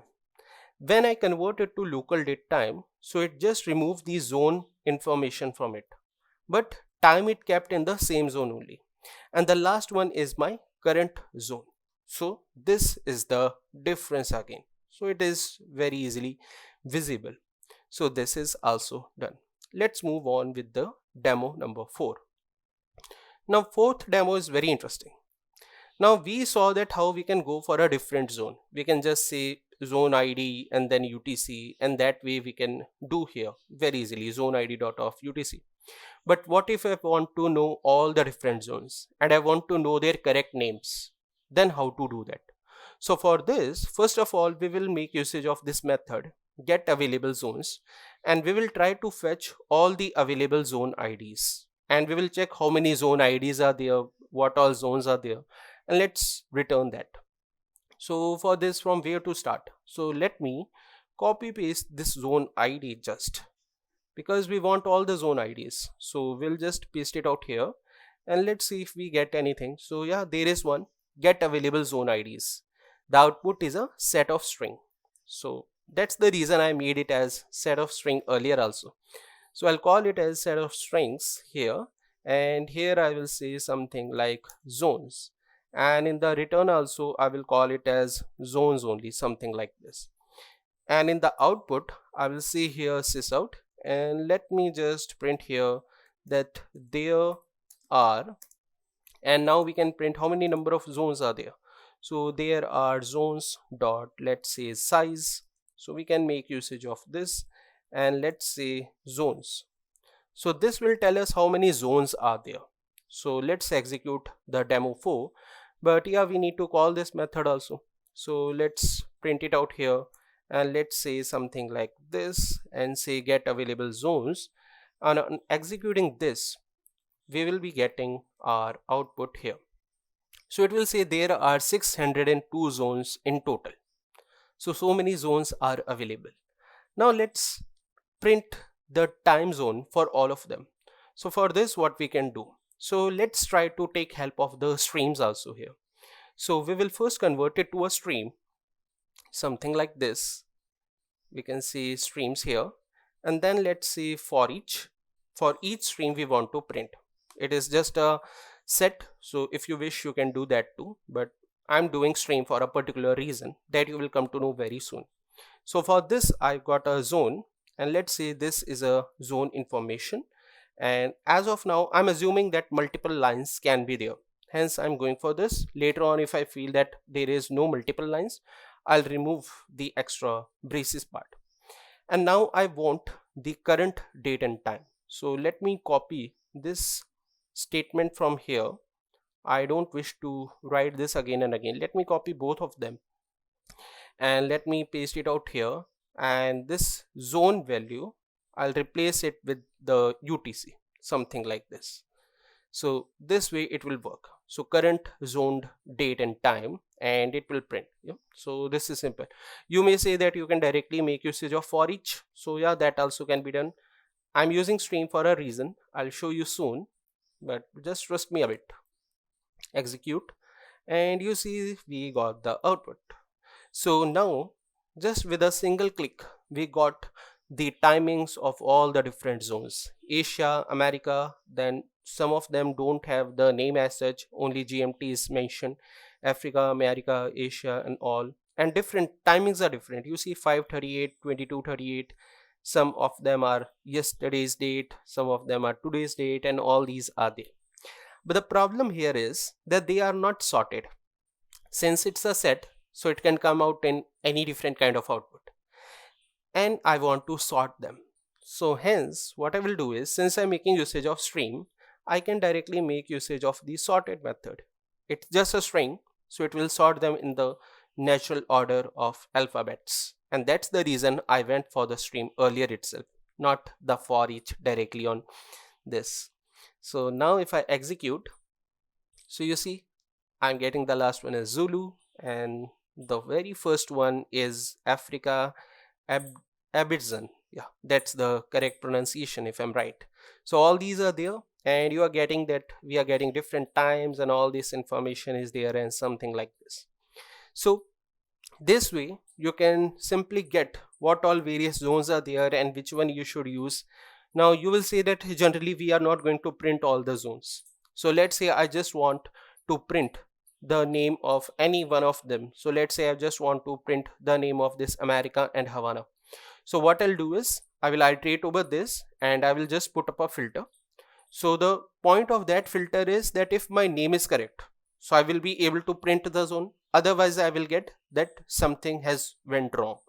So this way it's a way. Otherwise, if you are confident enough that you can get the zone name correctly, then you can directly make, say, like zone id.off and give it the name there itself. So that also can be done.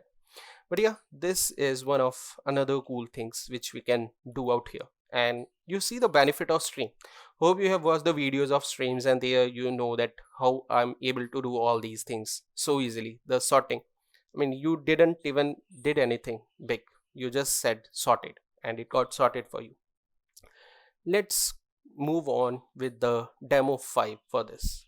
Now in the demo 5, here you see that most of the things are already there. Now what it says, so it says that this is your local date and time, the first one. Now for the second one, they are making usage of zone offset. So they are providing some zone offset and they are converting it to offset date time. So you know that whenever we wish to convert it to offset date time, what we just need, there are again multiple ways which we learned in our demo 6 earlier, and we just need to give that particular date time and a particular zone offset. So I'm giving a zone offset of, let's say, -4 hours, and then the second one I'm using with the zone date and time. So I'm actually want to see the difference between offset date time and zone date and time. So now if I do the same but with the date as, let's say, something like 1st of March. So the date is 1st of March and the timing, as you can see, this is something like 2 a.m. and this is my current local. Then I'm converting it to an offset of -4, and then this is America, New York. You will come to know that why I'm using as -4, but this is America, New York, this is -4. Let's see what it is going to print. So on executing this, so this is my local, then I'm converting it to -4. So with the -4 also, this is still 2 here. The value is not going to change. And here it says America, New York. So this is the one. Now they say for the America, New York, it is -5.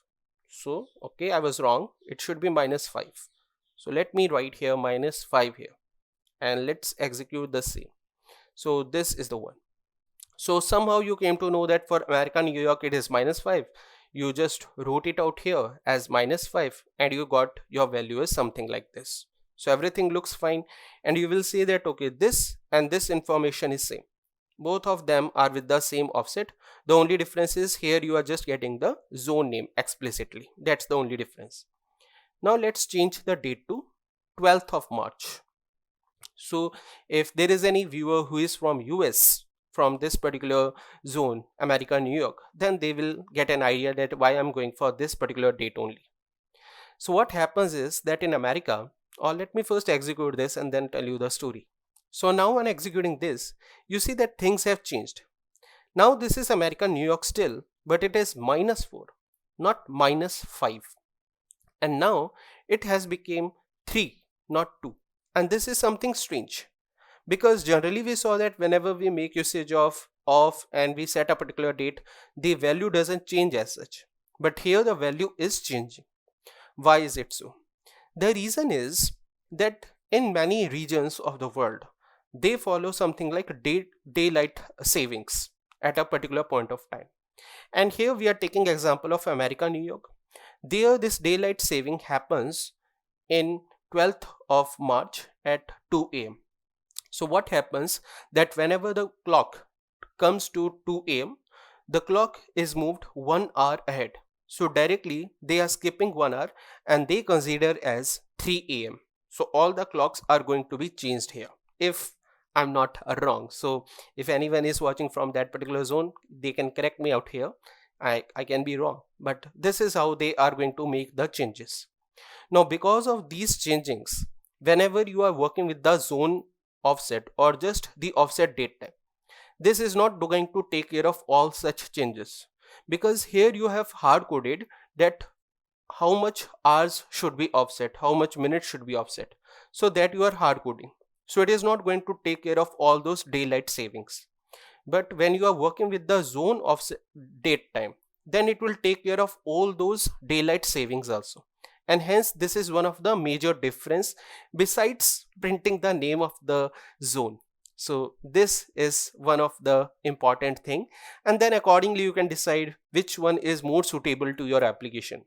So currently I'm not saying that you should always go for zone date and time or you should go for offset date and time. This is completely your choice. Here The major point of this video is to tell you one of the difference. There can be many more, but this is one of the easiest identifiable difference between these two. And if there is any confusion in this daylight savings, and if any viewer is from that region, please correct me here if I'm wrong. So yeah, this is the one here. Let's move on with our next part of the session. So till now you have seen that how we were getting the value in terms of local date, local time, local date time, how we were checking the values with the different zones also. But still now one thing which we didn't did was how to calculate the time gap, how to calculate the duration of the period between two different dates. So now let's try to do the same with the help of our code. So here we are with our demo number 8, and this is demo 1 class, and this is the thing. So here we have a particular current date, then we have a birth date, and we can print both of them, and this is the calculate age method. And as you can see, I'm providing the start date and the end date, and currently if I execute this, I will be getting some answer like the current date is this one, birth date is this, so that is fine. So now the first thing which they say is calculate age in years, save and print the same. Now for this, what we will be doing is we will take help of ChronoUnit here. So let me just say here chrono, and this is the one, ChronoUnit. So I will be taking help of this ChronoUnit. Now this is going to appear from java.time.temporal package, and if I hover over this, so as you can see, this is particularly an enum. So this is an enum with all these particular values, and then not only the values, but then we have some methods are also available here between, and so many other methods are there.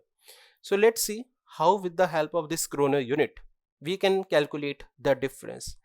So as you saw earlier also in our PPT, I was saying you that we will be calculating the age difference, time difference with the help of some extra classes. So although this is an enum, but in general we can consider it in that particular category, classes, interface or enum. So we will be making usage of this ChronoUnit here, and we want to find the difference in years, let's say. So I'll just say ChronoUnit, and I'll say years here. So since it's an enum, it will provide me this, so years. Then I'll say between, something this way. So this is between. Now whenever you use between, first you need to give the start date and date, end date.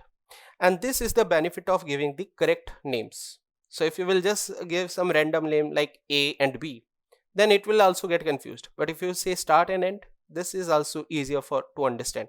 So always remember to give the start date first and then the end date. And this is going to return you the output in terms of long. So let's try to print. So it will say long years and something like this. So this is years is available to us. And now if I wish to, let's say, sys out here, so I can say age in years, something like this, and here I will say years, something this one here. And let's execute and see what it says. So on executing this, it will give me the output as 27. So that's fine.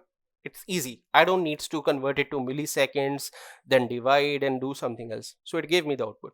Now it's say in the months. So for that, let me just copy this and paste it out here. And this time I'll write here as months. Here also, let me just quickly convert it to months. And this also, let me completely convert it to months. And here also, instead of years, let's see if we have anything like months. So yeah, this months is here, months. So this months is also here. Then they say weeks and days also. So let's do quickly. So I'll just copy, or if you wish, I'll just pause the video and show you directly. Yeah. So here we are. I have written all of them. So this is months, this is weeks, and this is days. And let me just execute it. So on executing this, I'm expecting it to be like 27 years, then some months, some weeks, and some days. Let's see. So it is 27 years, that's correct. But the month it says 330. So why so? Weeks it says 1436, and days it say 1 and 10056. Such a big value, 10,056 days, years old. Yeah. So this is the one. So why this happened? This happened because here when you say the difference in months, so it is only months. Now it doesn't knows that you have already calculated the years and you just want the months for rest of the part. When you say days, it is only days. It has no idea for other things. So this is the case here. When you are working with the chrono unit, you can get the difference in a particular unit, but it can be years, months, weeks or days. If you want something like 27 years, 6 months and 14 days, then a little bit hard work needs to be done. Now you will say, okay, that's a cheating. That hard work we were doing earlier also. Then what's the difference? So there is still a difference. Just trust me till our next demo. But here we have something like this. So at least we are getting this difference in a quick way. And not only this, we have few more. Let me just again pause it and show you. So here we are again. And as you can see, besides years, months, weeks and days, we can also find the difference in decades. So decades, one decade is equivalent to 10 years, centuries, that is equivalent to 100 years, millennia, which is equivalent to 1000 years, and then this is era.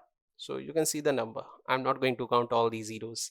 So you can get the difference in all these different units. And on executing this, we will be getting some answers like this, some quick answers. So it is 0 eras, 0 millennia, 0 century, but 2 decades and 27 years and this. So you can't just add them and you can't say 2 decades, 27 years, 330 months and so, but it is in that particular unit only. And yeah, this is one of the things with the chrono unit. So if you want in a particular unit, you go for chrono unit. If you say I want in some different way like years, months and days, then something more is waiting for you. So this was the first one. Let's go for demo 2. Now in the demo 2, you need to wait for the other one, but here they say that do the same thing with the local time. So again we can take help of this chrono unit. So I have just copied the same and I'll paste it here quickly, and I'll replace it with start time. I'll replace it with the end time here, and I'll say that this time I want the gap in terms of, let's say, hours. So I'll just say hours here, and here also let me write to be as hours, HOURS, and here also let me call it as hours, this thing, and this also let me call it as HOURS as hours. Yeah, this is the one. So we got the terms in hours, and this is time. So on executing this, we will be getting our output as this. So there is no difference because yeah, it is currently 10:25. So there is no difference in hours. Let's see if we will get any difference in terms of minutes at least. So let me convert it to minutes. So this is minutes, and let me copy this spelling and paste it out here too, and let me paste it out here also. Let me make this M as capital, and here instead of hours I can write here minutes. So this is the one, minutes, not this. Yeah, this is the one, minutes. Let me just save it and execute this again. So you can see there is a gap of 16 minutes.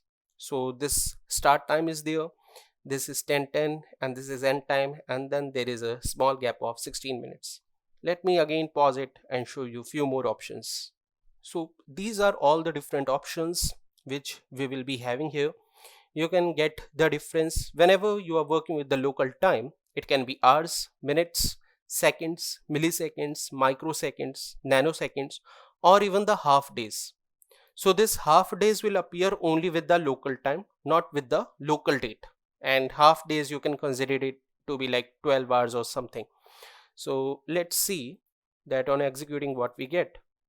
So yeah, you are getting something like this: 0 half days, 0 hours, 17 minutes, 10:23 seconds, milliseconds, microseconds, as well as nanoseconds. So all the difference you are getting. So again, with the help of chrono unit. Let's move on with our third demo. Now with the third one, we have a local date time. Now when you will be using local date time, it will give you advantages of both. So in the output, I have all these options with me. Everything is there. Let me just quickly execute, nothing more to tell. So I'll just execute it here, say Java application again, and all these things are there. So again, you can see the whole lot difference between all these different things, and this time you are getting something in terms of half days also. So this value is also appearing out to be here. Then there are many more other things also which you can do with all these things, like compare to. You can compare two things and you can identify which one came first, which can came later on, the duration, and many more other things you can identify. You can check whether it's a date based or what, time based or what. You can see all those things, but it's just a very brief overview of all these. And now let's move on with the next part in the next demo. So with demo 4, now let's actually calculate the age. So till now you saw that we can find the difference in terms of hours, days or months or years or something. But what I want a complete answer. Then how many calculations I need to do now? So this time, for the purpose, we will be making usage of the period class. So we'll say period. It's coming again from java.time, and we'll say period dot between. So this is period dot between. Again, I'm getting the advantage of using the right names here, and the output, let's see, it is the output is in the form of period only. No worries. So let's say period, and let's call it as period again. And yeah, this is the one. So this is period. Let's print it out here first. What is going to be the period?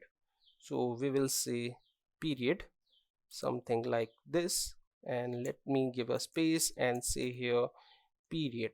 So this is the one. Let me execute this demo and see what is this period here. So this period in itself is actually a class, as you can see here.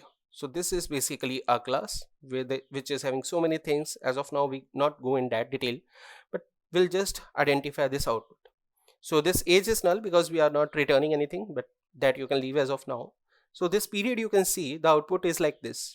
It is P, which stands for period, 27 years. Then this is 6 months, and then this is 13 days. So this is something which we wanted, but we don't want it to be like 27 y 6 and 13 days. We want it to be in a different way. So how to do that? For that, we will just return it something like this. So that can be any other way, but what I will be simply doing is I'll just try to return it directly. So I'll say period dot get, and first I want years. So I will just say period dot get years, and then I'll say plus, then I'll give this space and I'll say years. So these are my years. Then I will say period dot get months, then I'll say again a plus, and then I'll say something like this months. And then last but not the least, I will say here period dot get days, and here I will say here something like days. So this is going to be my output. So this way, from this period, I can get years, months and days. And I hope this is far more easier than converting to milliseconds and then calculating the value. So you just need to say between, and if you wish, you can get here also the difference by directly saying get months or days, but I want all the things, so I will do it like this way. And on executing demo 4, you will get 27 years, 6 months and 13 days, the correct answer. For this, earlier you were doing such a complex calculation. Let me quickly open that so that you can appreciate this. So this was a previous calculation, and now it can be done it in a single line. First you get a period, and then you get something like this. Now, can we get the time also from this? The answer is no. We can only get days, months and years, not the time. So for that, what can be done? Let's see. So we'll go for the next one, and this time we have a local time. So for the local time, we won't be having something like period, but there is something like duration which we will be using. So we will say duration, this duration, and then here again we will say between. Rest of the things will remain same here. First of all, let's print what is this duration, what kind of output it is going to provide me. So I will say here duration. So this is my duration. Let's try to execute this duration here. So on executing this duration as a Java application, I will be getting this output. Again, although it is duration, but P stands for the period. This is P and this is PT, where period in time. So that is the denotation for duration. It is not saying D, it is just saying PT, which means period in time.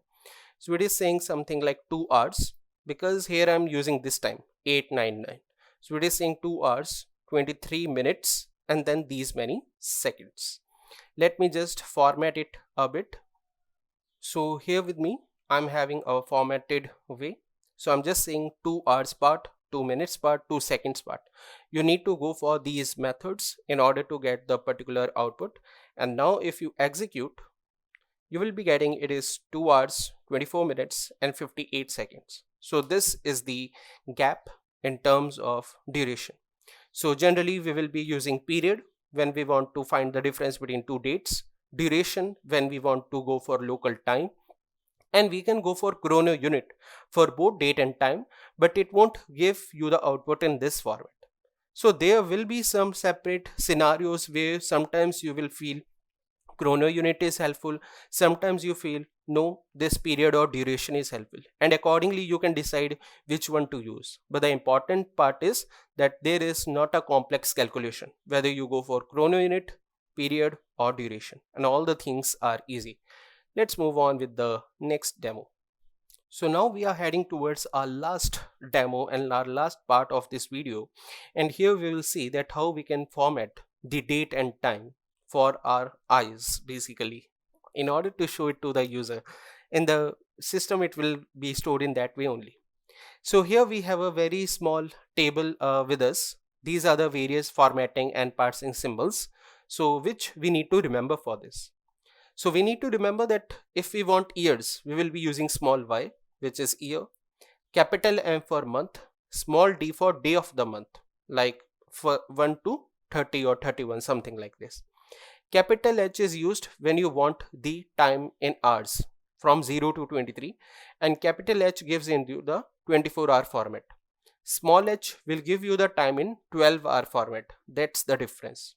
Small m for the minute. So remember this, small m for minute, capital M for the month, small s for the second, and small a for AM or PM accordingly. Also remember that this small a will be helpful only when you are using small h. Along with capital H, there is no benefit of small a. And this is just a small table. If you want to know the whole list, then you can go for this particular URL, that is patterns for formatting and parsing. So this will take you to the page of Oracle website where the full documentation is available, that which particular symbol can be used for which particular purpose. It's a very big list. You don't need to remember all of them. Just have an idea of all these basic, because generally you will be working with years, month and date, hours, minutes and seconds, and AM PM. If you want more, at any point of time you can visit that particular page. I will give this link in the comment section, also in the description, part 2. Let's check it on our code that how we can format the same. So here we are with our last demo number 9, and let's move on to demo 1 class. So here it says that there is a given local date, something like this. The year is 2009, and then this is the 9th is the month, then this 9th is the date. Okay, fine. And here they say that this is the method convert local date to string. So it will accept a local date and it will accept a format, in which particular format you want. Then this is a string date. Currently it is null. We need to fill up the values. And then this is before and after. So how it used to look directly and how it is going to look after the formatting. And we need to invoke this method with all these different formats, which we will see.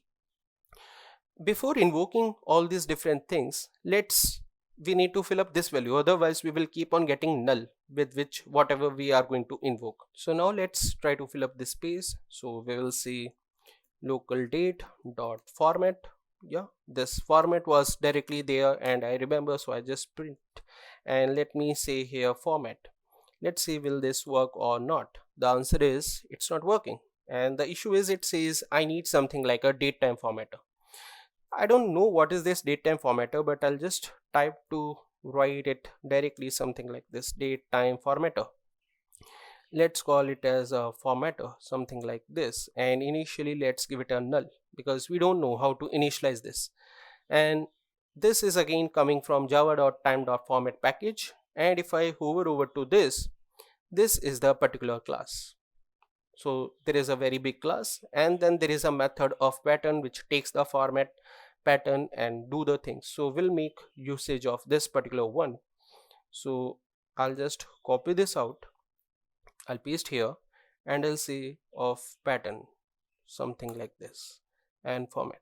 Now sometimes you may say that, okay, how you directly came to know that we need to make usage of this of pattern?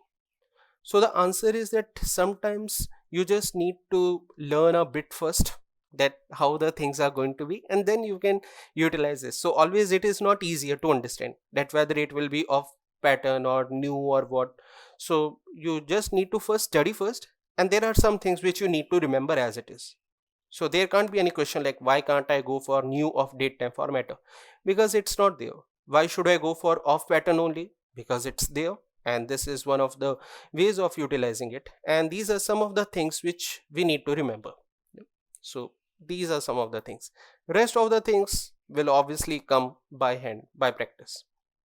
So yeah, we have got this DateTime formatter. We are saying format with the formatter. Now let's try to invoke this method. So we will copy this, and what we will do is we will paste it out here, and in this local date part we will say given date. So whatever the date is given, let's try to make it like 2023 only, and let's say here that the month is 6th, and the date, let's say 9 only as of now. I just want to use something, so let's go for this 9, and whatever the date thing is given here, let's copy here, something like this. Let's paste it out here. This is the one.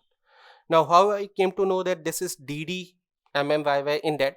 From that table. Small d first stands for date, capital M for the month, small y for the year. Now I'm using 4y so that I can get the whole month as it is 2023. I'm using capital M 4 times so that I can get the whole month, and using DD so that I can get date in the 2 digits. So let me just execute this and see how this is going to appear.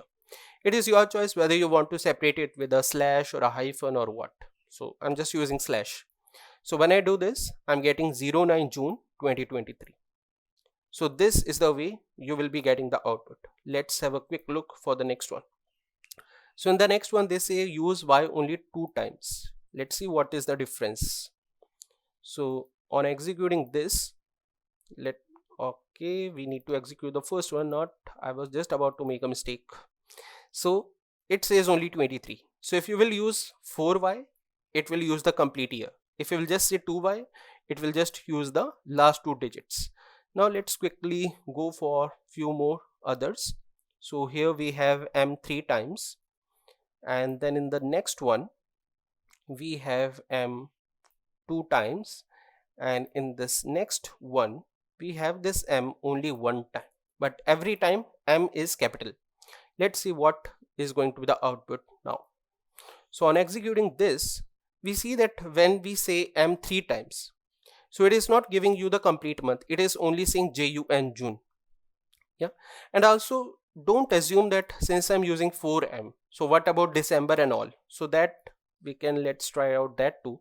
So we can say 12, and let's execute the same. So whenever you wish to go for the full name, you just need to use 4 times. If you are using more than that, that is your choice, but only 4 will be sufficient.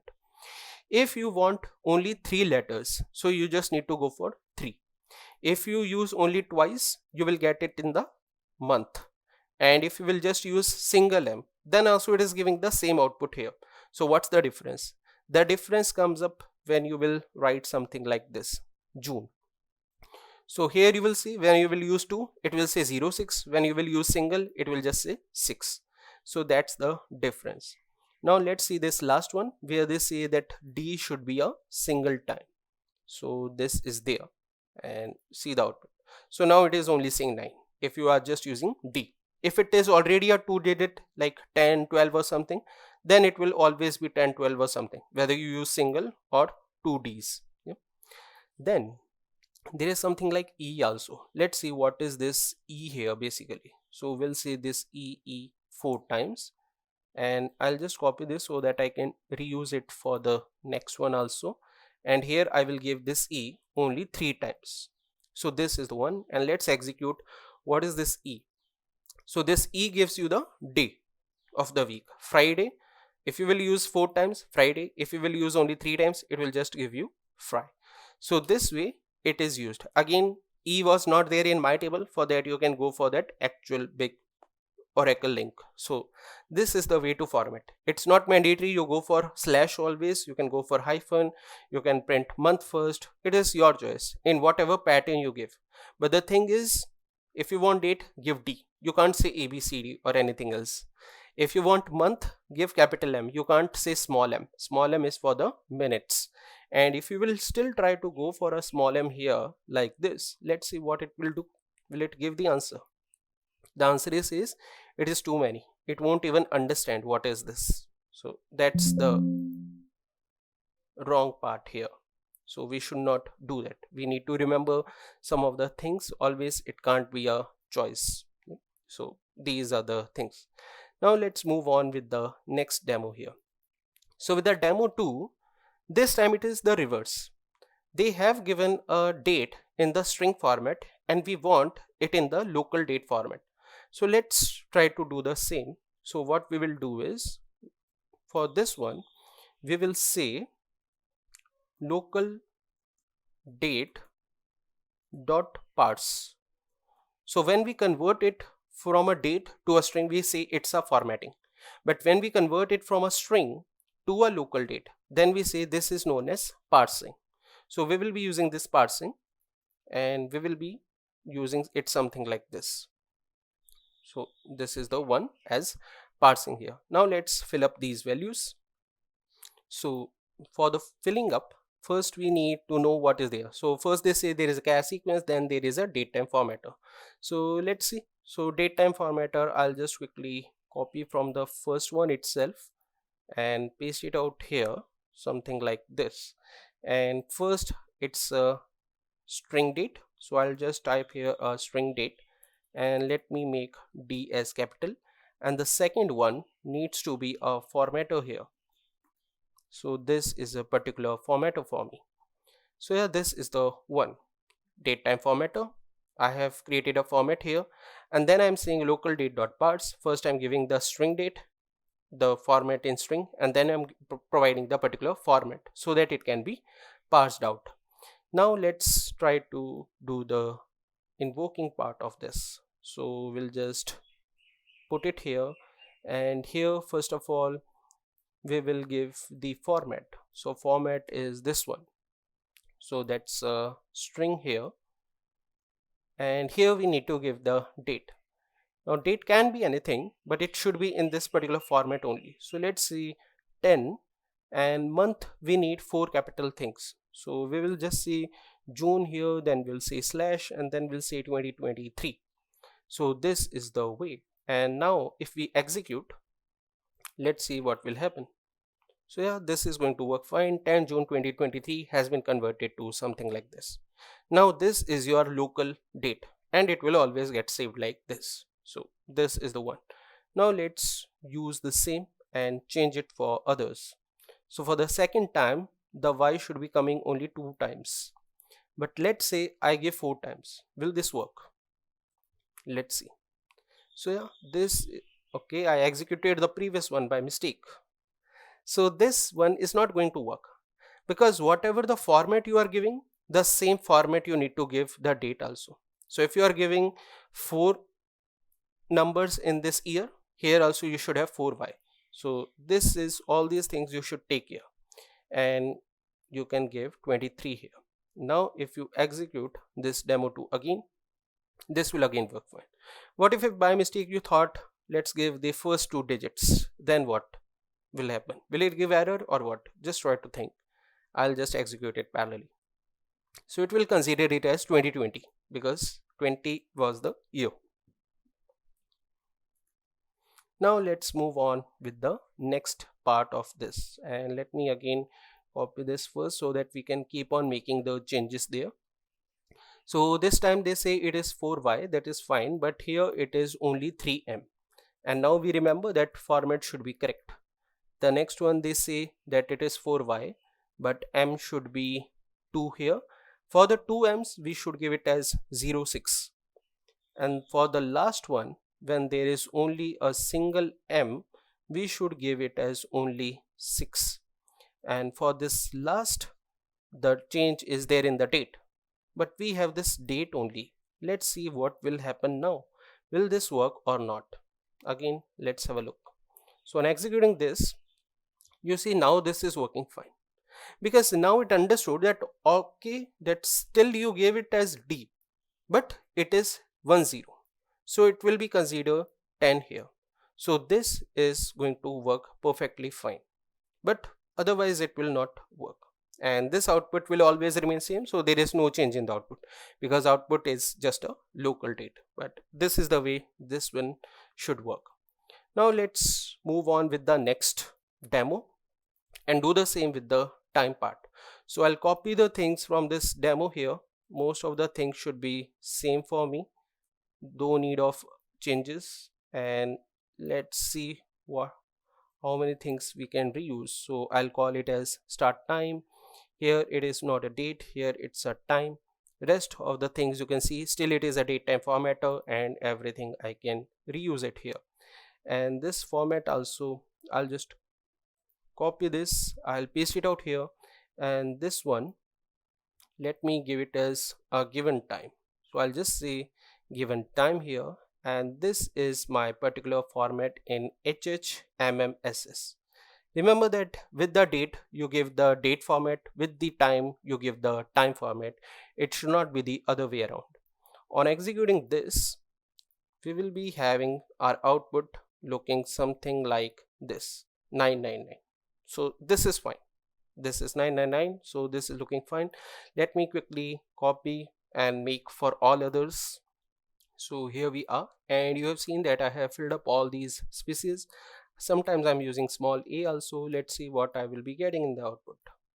So on executing this, my output will look something like this. So I'm giving 999 here. So for the first one I've got 090909. For the second one, since I'm using a here and it is 9 only, so the time is in 12-hour format, so it will say AM. Then I'm just using single h, so it won't say 09, it will just say 9. Then for minutes, then for the second is same.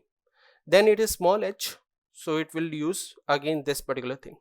Now what if I say 21 instead of 9? That is the PM part. Let's try to identify the same. So with the PM, it will work like this. So for the first ones will still work fine. Since it is 21, it will say you PM always. And when you will be using small h, with it will say 9 here, but it will say PM. Although there is no benefit of using this 21 and PM both off at the same time, I'm just showing you it for the just demo purpose. So this is the way it can be reused. And now let's move on with the next demo 4. So here we are proceeding towards our last demo. Let me just copy paste the things from here, from this particular one to our demo 4. This is my local time here. Let me see here local time. Let me see here local time, and let me change out these few things too. So this is also local time, and this also needs to be local time. So this way I have done. And if I wish to call this out, let me do it here. So this I'm passing, and this value should be my format. So I'm just saying this thing, not this, say values, and this is the one, and here this is my start time. So let's say this one.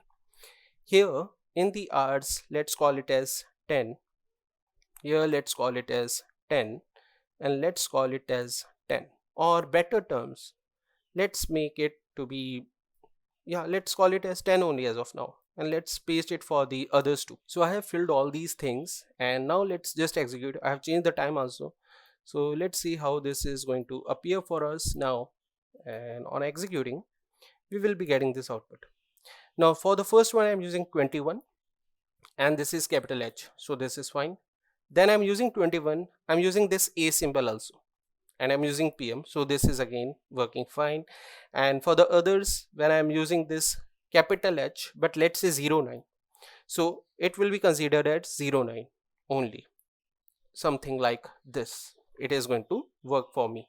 And what I can try is, what if I give 21 and then AM? What do you think? What will happen? So let's execute the same and see. So it will give you some error that okay, there is a difference. Here you are saying 21, here you are saying AM. So this is confusing.